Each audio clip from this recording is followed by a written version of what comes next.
So we can go, yes, into magic and all these things. We're going to talk about these things.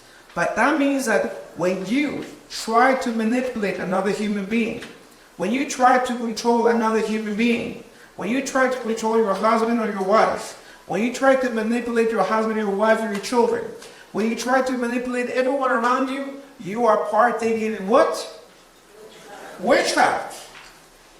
And it goes even farther than that, because now we do what? We begin to go to other sources.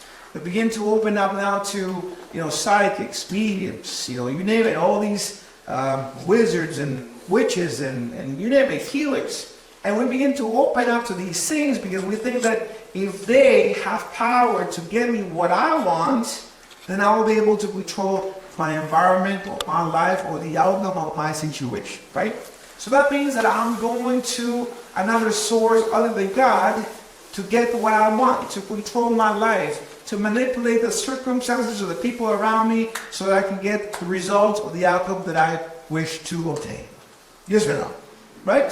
So that means that when we partake in this type of behavior, which is manipulation, or which is, in this case, controlling another human being, that is when we step into that line, borderline, where we begin to practice worship. For even example, imagine that you're praying to God, okay?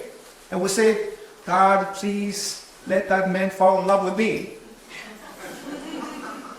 A simple example, that happens a lot. Right? Or Lord, I'll help that girl. Please let her fall in love with me, right? What am I doing? I'm actually using God, right? I'm using God to get what I want.